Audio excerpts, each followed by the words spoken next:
Cool. Let's get into it. So today we're going to go fully into while loops. So we're going to recap a little bit from Monday's lecture, so specifically if statements versus while loops.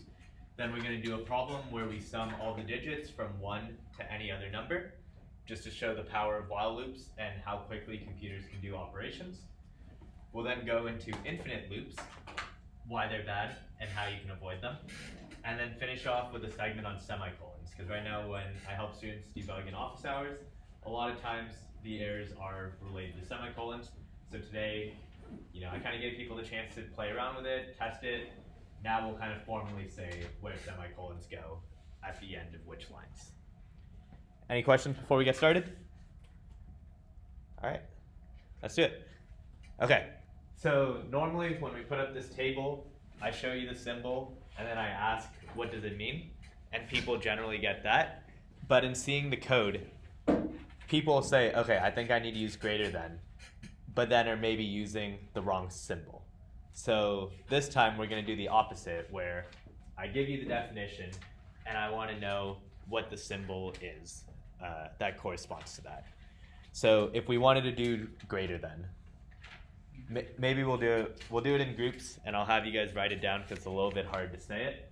So we'll have like group of 3 here, and discuss. You two can go together here. You two here. So for these 6, you combine together here. Christian, do you want to join here with the column? You go together here. Okay. So 7 answers. Work together in groups. Just note down what each of these should be.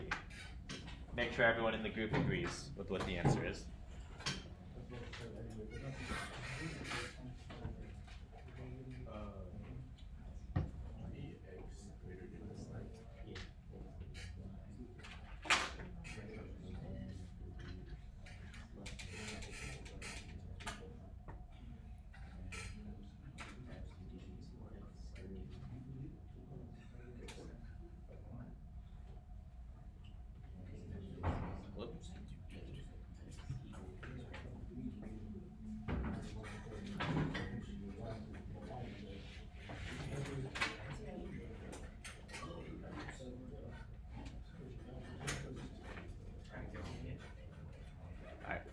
We'll give people 30 more seconds. Bring it back.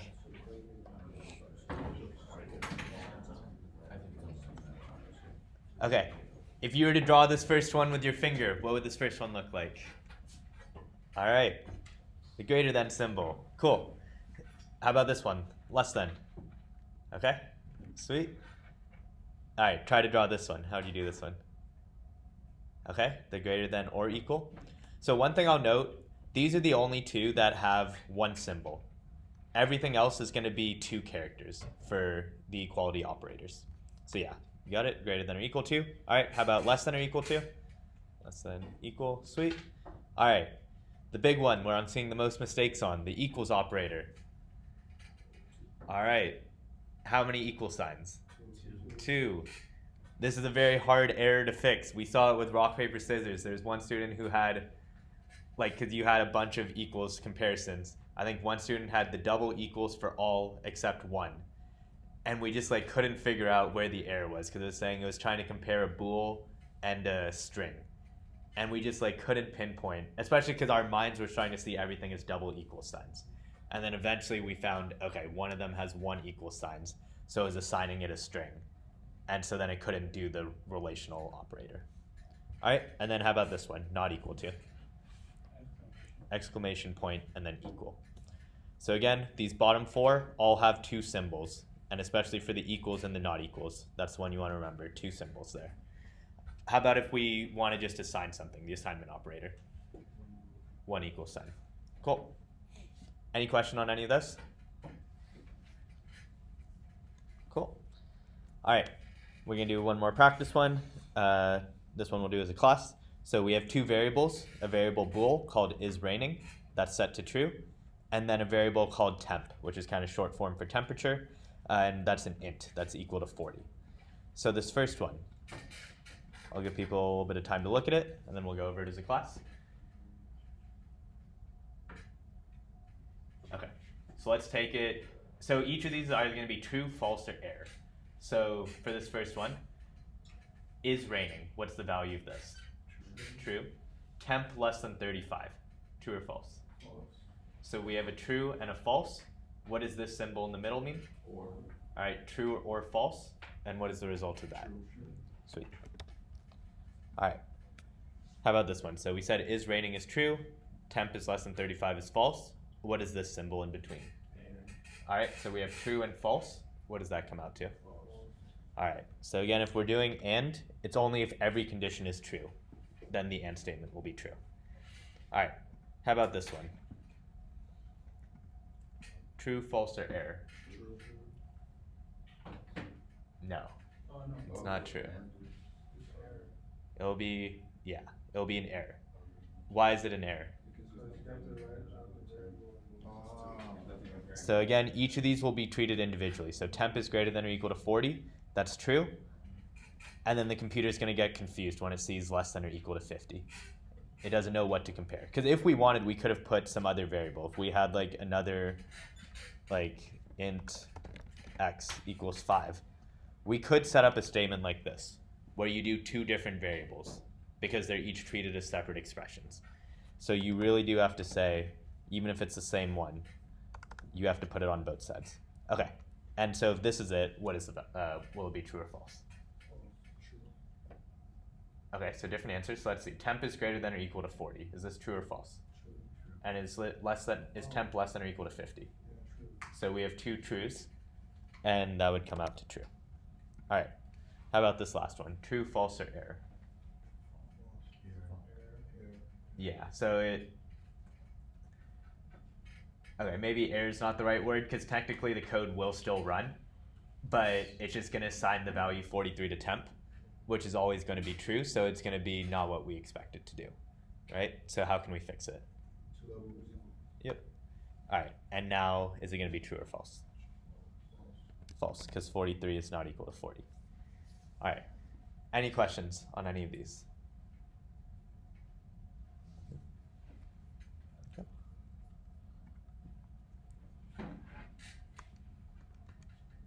Sweet. So at the end of Monday's lecture, we compared the difference between if statements and while loops. They look very, very similar, right? They both have the condition in the parentheses. The condition, for example, could be something like age is less than 18 or anything we showed on the previous slide. It just must come out to either true or false. In the if statement, if it's true, the code inside the curly braces will run exactly one time. In the while loop, if the condition is true, or while the condition is true, the code will keep repeating. So once it gets down to the last curly brace, it will come back and check the condition again. And if the condition is still true, then the code will keep running. Any questions here? Yep. So the example we did in class was the password checker. So just to refresh the memory, we asked the user what their password was, and we stored it in the variable attempt. And then our while loop condition was, if attempt is different than the actual password, then we ask the user to try again and input a new password. And so that new password will be stored in attempt. So attempt gets updated to the new password attempt. And then at the end at line 14, we come back to 10 and we check it again. And we keep doing that until the user types in password 123, because then this statement will be false. And then we'll continue on to line 15 and the rest of the code. Any questions on this code example? Okay. And then if we're to look at it in terms of a flowchart, again, for the exam, there will be one question that will ask you to draw a flowchart. Will likely include while loops and if statements. That's just that I know you can draw both of them. The while loop, once you see it, I think it looks pretty intuitive, but it's being able to draw it. Right? So I would encourage you to practice once and then making sure that it looks like you expect. But in this particular problem, we had the condition in the diamond, attempt doesn't equal password. While that's true, we'll ask the user for another attempt, and then that can keep looping until attempt equals password, and then we continue on with the rest of the code. Are there any questions on this flowchart or flowcharts in general?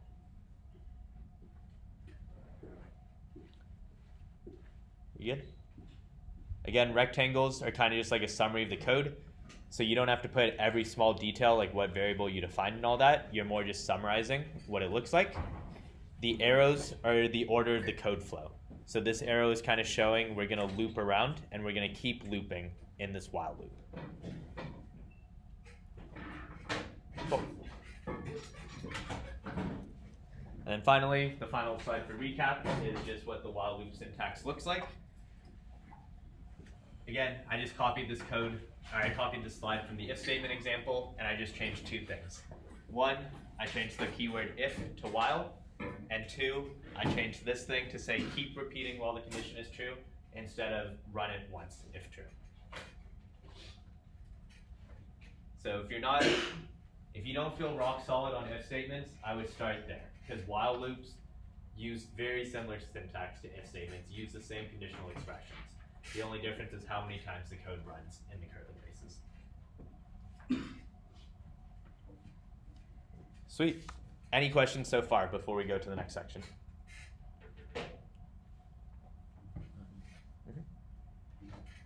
Yeah. So bool isn't bool true or false? Yeah. So we had done some examples with bool here, and I would encourage you to go back and look at it. You could have a variable called like is raining, and that's equal to true, and you can use that in your conditional expression. But the expression has to come out to true or false, one way or the other. Okay. Okay, so sum of numbers. Let's say we were to do this, not in terms of code, just in terms of real life. How would we sum the numbers from 1 to 5? What like mathematical expression could we write? Yep, so 1 plus 2 plus 3 plus 4 plus 5, right? And then we would put that, I guess now if we were to do it in terms of code, we would store that in like an int perhaps. And so we would get, right? Yeah, so 5 plus 4 is 9, plus 3 is 12, plus 2 is 14, plus 1 is 15. So the result would be equal to 15 here. Now, how would we do it if we wanted the sum of numbers from 1 to x? So let's say we wanted like the sum from 1 to 100, 1 to 1,000, 1 to 1,000,000.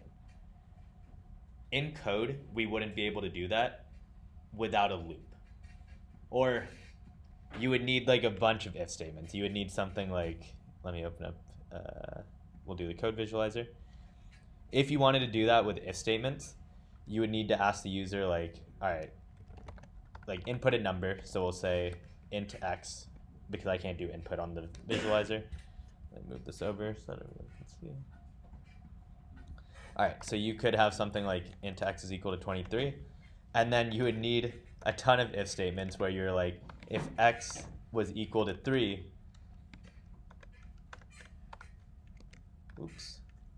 then we would like see out 1 plus 2 plus 3, right?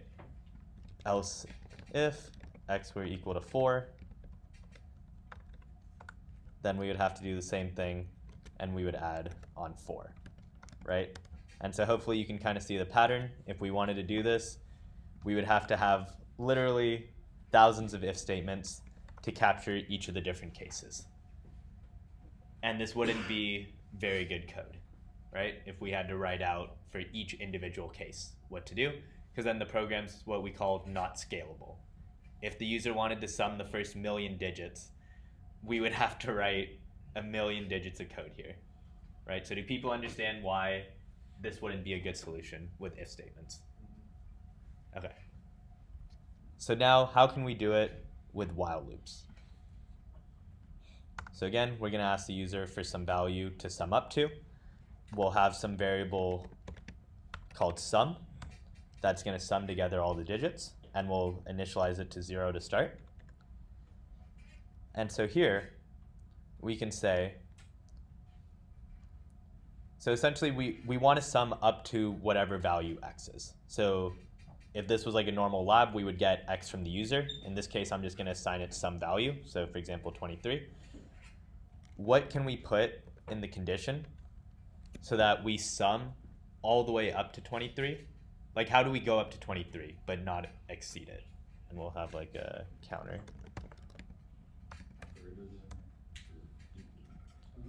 less than or equal to? Yeah. Okay. So it's a little bit hard for me to phrase the question until we see the code, but we're gonna have something. Well, we'll do the condition at the end. Actually, we'll write the code first. So what this code will do, we'll start at 1, and we'll say sum is equal to whatever the previous sum was, plus the counter. And then each time in the loop, we're going to increase this counter by 1. So let's step through what it's going to do. For now, we'll just put true in here, and then we'll change the condition to something else later. But let's visualize it first and see what it does.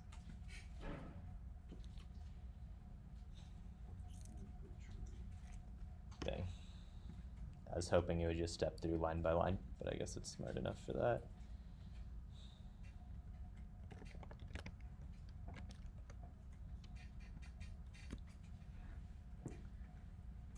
Okay, so we're gonna step through. What's the value of x gonna be after this line? 23. All right, we're not really using x yet, but we will later today. What's the value of counter? 1, sum is 0. Okay, so at line 7, is counter less than 5? Yes, 1 is less than 5, that's true. So we're gonna go to line 8, and we're gonna say sum is equal to sum plus counter. So what's the right side we'll evaluate first. What's the value of sum right now? 0. And what's the value of counter? 1. Okay, so what's going to be the value of sum after this line? 1. Cool. And now we increase counter by 1. So what's the new value of counter going to be after this line? 2. Cool. Do people understand why it went up to 2? Yeah. Okay. So now is 2 less than 5? That's true. And this is where the magic kind of happens. So we take the old value of sum, which was 1, and now we add the value 2 to it. So we get 3, right? And so this is kind of what we had written earlier, where we had like result is equal to 1 plus 2 plus 3 plus 4, and so on. Right now we're doing this part. We're adding 2 to the sum. And so we get 3. And now we increase counter 1 more. So what's going to be the value of counter? Cool. And again, it's still less than 5. And so now sum, so far we've said sum is equal to 3, and now we're adding the next counter value. So now these two are going to be added together. And what are we going to get? 6. So the new value of sum, once we run this, sum is 3, counter is 3, we're going to get 6. And we're going to do it one more time where we increase counter by 1. So now 4 is less than 5. Is that still true? It is. And what value are we going to get here? So we have 6 for sum, and counter is equal to 4. So what happens when we add them together? Cool. So we step through one more time. 10, counter is now 5. We come back here. Is 5 less than 5? No. So, I mean, ideally after line 10, we should have printed out what the sum is for the user. But yeah, the program would end. So we can do outside the while loop, we can print out the sum is, and then whatever we want. The sum is sum. Okay. So now, instead of doing it, so this code will always just output 10 because we're always just doing it up like less than the value 5. What condition can we do instead to use the user's input of x? And maybe instead of x, sorry, we'll call it like max number to sum. Yeah, so I can't do cin on the visualizer, but if you were to do this in lab, yeah, you would like cin, you would see out, you would ask the user what max number do you want to sum to, and then you would store that in max number. For now, I'm just going to manually enter a number, but we will say the variable is called max numbers. So what can we do here with counter and max number to have the correct condition? Where the user is inputting the number that is going to? Yeah, so it'll look like this. We'll sum 1 plus 2 all the way up to max number. While counter is less than max number. Okay, so while counter is less than, and we'll say less than or equal to because we want to include the max number. Okay. This might be a little bit confusing, so let's really make sure we understand it. First off, do people have questions about why we're trying to do it less than or equal to max number? In the example that we just did, we were trying to sum the numbers 1 through 4. So if we were to set max number equal to 4, then the check is exactly what we were doing before, where counter is 1, then 2, then 3, then 4, and then once it gets to 5, this statement would be false, and then we would just print out the sum is 10. So again, just to visualize that, C out is not declared in scope.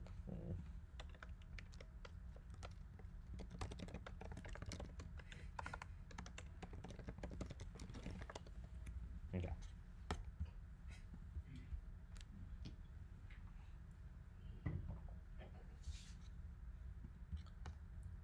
Okay, so we'll step through it a little bit faster this time, but now max number is equal to 4, counter is 1, and so now when we step through, the first time 1 is less than or equal to 4.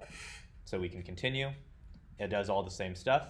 Now 2, that's less than or equal to 4, so we can keep adding the value 2 to sum. Sum will progressively get bigger, 1 to 3. Now the next time we're going to add 3 again, so sum is going to go up to 6. Now counter is 4. Is 4 less than or equal to the max number of 4? Yeah. Yes, so it'll run one more time. Sum was 6.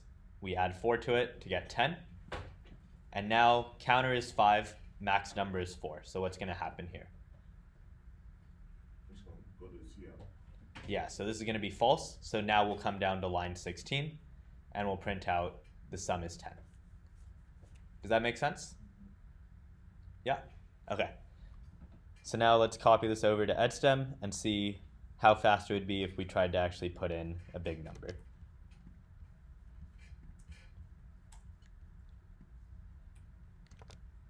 Okay, and now we'll actually do it with the C in. So C out, what number do you want to sum to?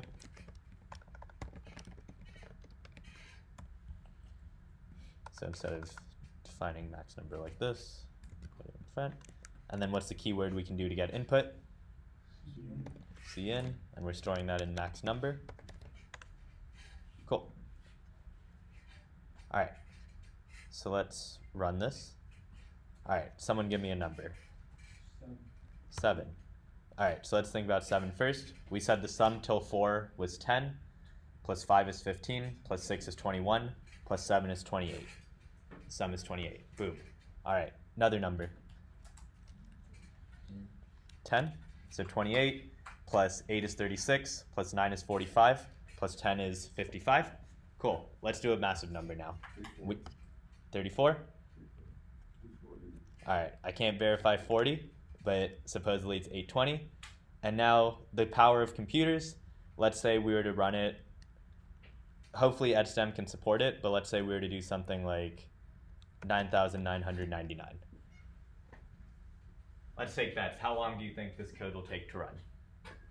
We're summing 9,999 digits. 1 second. Boom.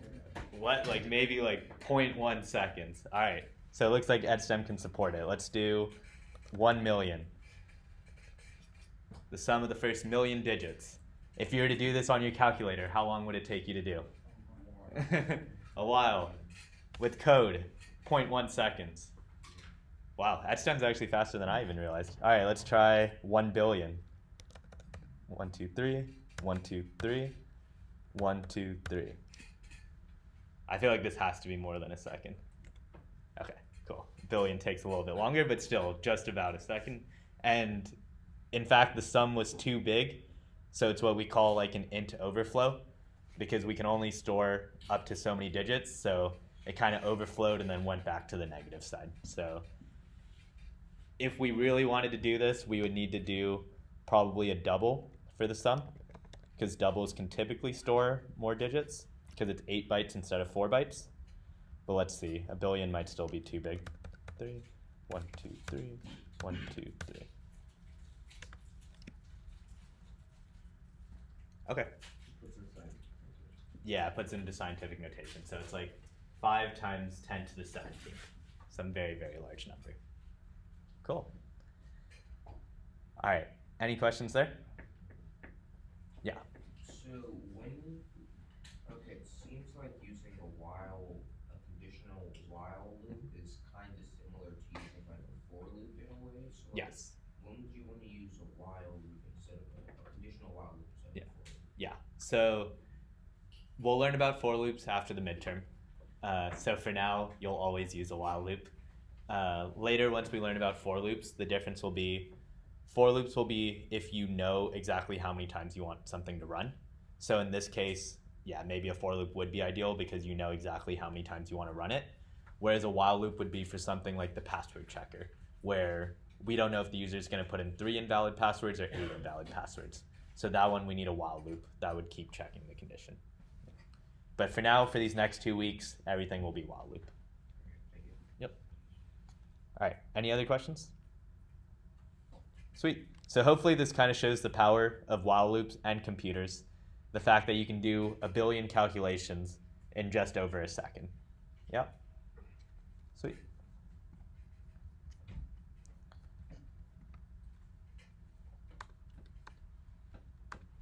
Okay. Infinite loops.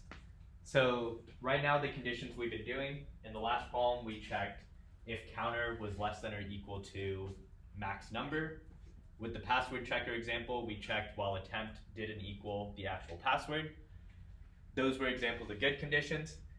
These are some examples of bad conditions that you wouldn't want to put in a while loop. So something like 5 is less than 8, high is equal to high, 7.5 doesn't equal 4. These are all valid expressions that all come out to true. But can anyone guess why we wouldn't want to put any of these 3 in a while loop?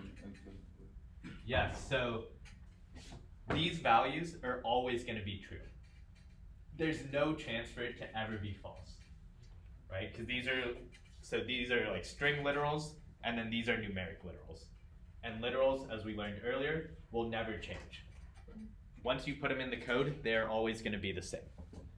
So, I mean, I guess we saw with the visualizer, but we'll see it in EdStem as well. If instead of doing like counter is less than or equal to max number, we tried to say like, oh, counter is equal to 1, and max number, maybe the user wants to sum to the digit 5. Let's just do 1 is less than 5, because that's true. So our code should run. But if we were to run this, yeah, so the user types in 5. Let's put out a cout statement in here so we can see what's happening as well. All right, so we run this, 1 is less than 5. We just keep printing out sum, right? And there's no chance for us to ever stop. Because every time we come down to 17, we come back and check 1 is less than 5. That is always going to be true. So with while loops, we need to make sure that whatever we put in this condition might initially be false, or might initially be true, but eventually has to become false at some point. So here are some examples of conditions that could eventually become false. So you could check something like with the microwave example that we talked about. While time is greater than 0, keep heating the food. But every time in that while loop, you'll need to decrease time by 1 second. So that eventually time is going to be equal to 0, and that statement, time is greater than 0, will be false. The other example we did with password. Attempt doesn't equal password 123, and in the while loop, we kept asking the user for a new attempt. This third example, so something with a counter. Oftentimes with while loops, you will create some sort of counter variable where each time in the loop, maybe you increase the counter by 1, such that if you wanted the loop to run 7 times, you would keep increasing that counter by 1, and you check counter is less than some number. Or if we wanted to run 5 times, counter is less than 5. So there's 2 parts to this. First, the condition has to be able to become false at some point, and that generally means using a variable. You'll notice each of these has some variable in the expression. And the second part is whatever variable you use in the condition, you have to modify it in the while loop. Right? If you just had time is greater than 0, but you never changed time in the while loop, you'll still get an infinite loop. So you have to actually modify that variable in your while loop in some way. Does that make sense? Any questions here? Alright, if you get an infinite loop on fstem, so either like it just keeps printing out the same thing over and over again, or the code's just running but nothing's coming out, that probably means you have an infinite loop. As you saw, every program we're going to code will execute in less than a second. So if your code is running for more than a second, it probably means you have an infinite loop. So stop the program and then try to figure out where your infinite loop is. Any questions here? Oh, one sec. My Mac's about to die.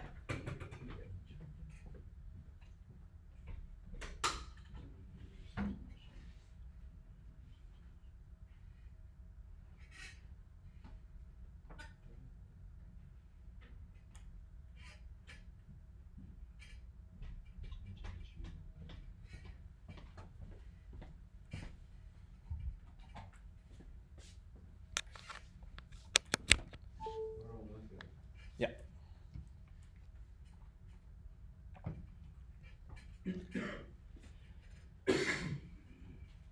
Cool. Everyone good? You good?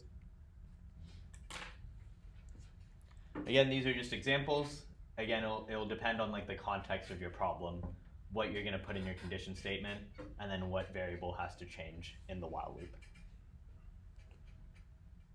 Sweet. So while loop syntax, we've seen this slide a lot, but I've added one thing to the slide now. So again, while keyword, while it's true, whatever's in the curly braces will keep running, and then we'll keep rechecking the condition. And I added this part at the bottom. The condition might be true initially, but at some point it has to become false. And that will generally be because you changed the variable in the while loop in some way.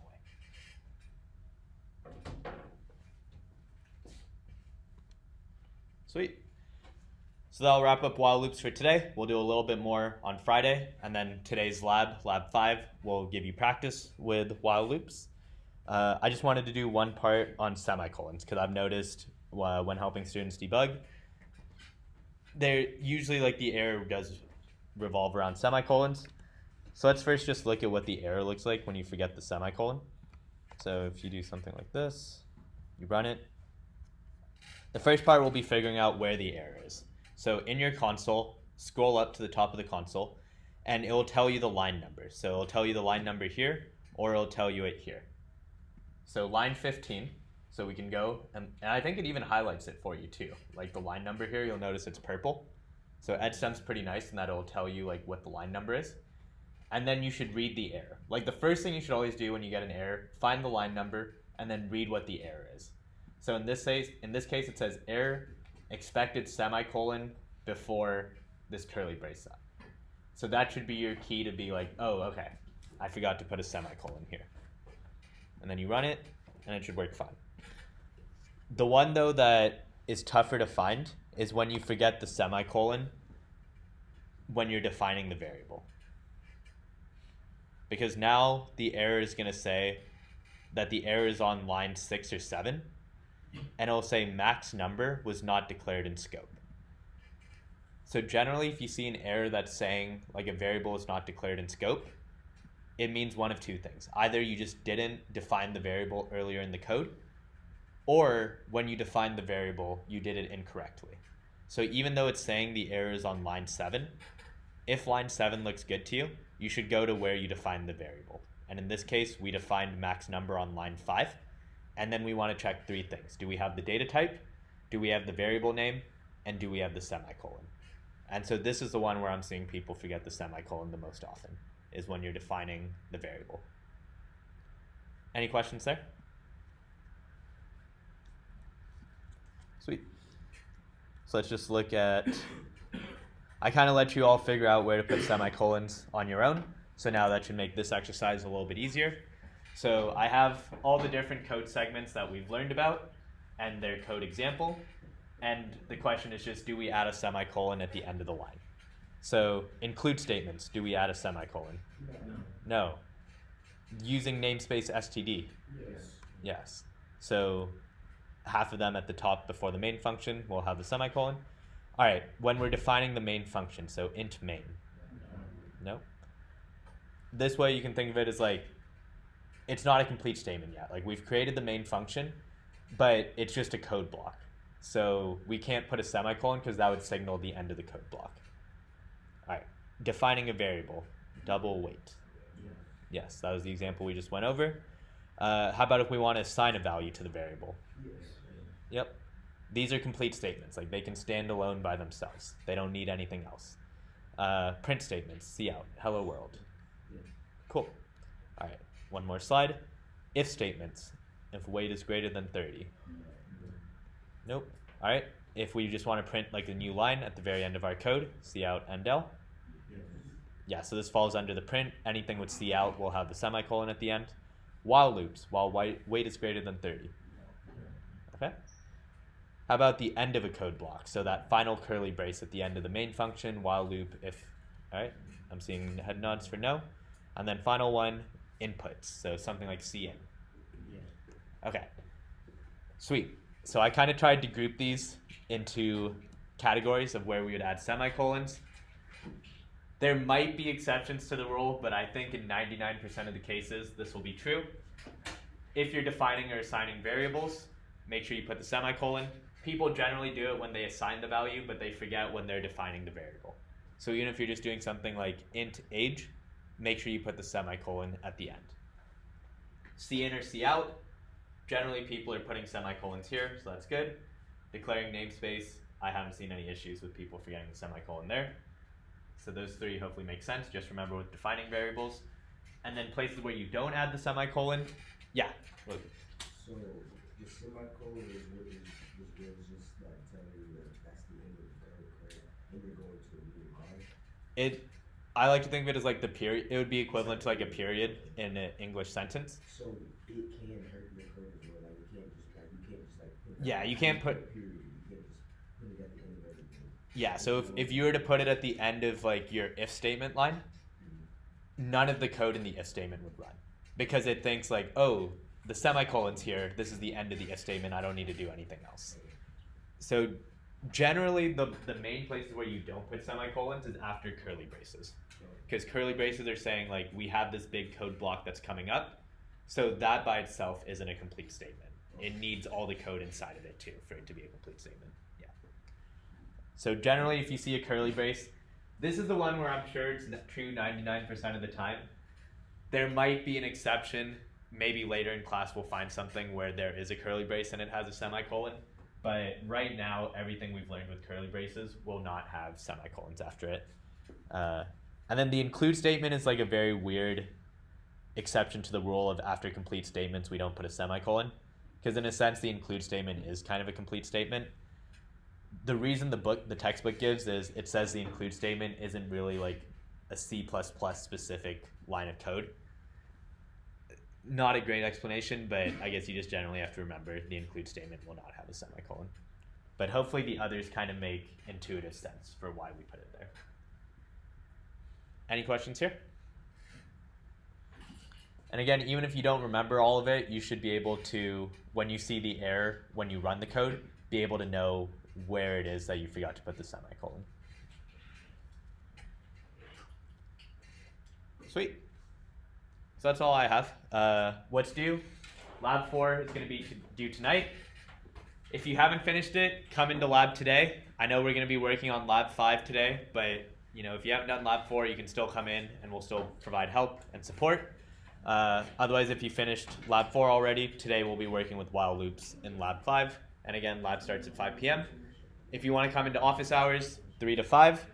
One thing I want everyone to take a photo of real quick is this calendar, because people keep asking me like when different office hours are, and it's very hard for me to just like say all the numbers, right, and all the times. I think it's easier if you just take a photo of this screen. Let me see if I can zoom in a little bit. Okay. So I encourage you to take a photo. It has all the lab times. So lab on Monday and Wednesdays at 5, Friday it's at 4. It has all the office hours. I'd highly encourage you to come to the Tuesday or Thursday office hours, because that would almost be like one-on-one tutoring. Not that many students are coming into those right now. So especially if you want help on any of the labs or homeworks, you should come into the Tuesday or Thursday office hours. Otherwise, Monday, Wednesday, Friday, we have office hours. There's usually like 3 to 4 students in there, but I am generally able to get around and help everyone. Yeah. That's in this room? It's in all these office hours are in 225. So right through the 224 door, and then 225 is in the back. And then all the lectures and labs are in this room. Yeah. Cool. So take a picture if you haven't already. Lab 4 due tonight. Let me know if you have any questions. Also, if you came in late for attendance, please come up so I can record it.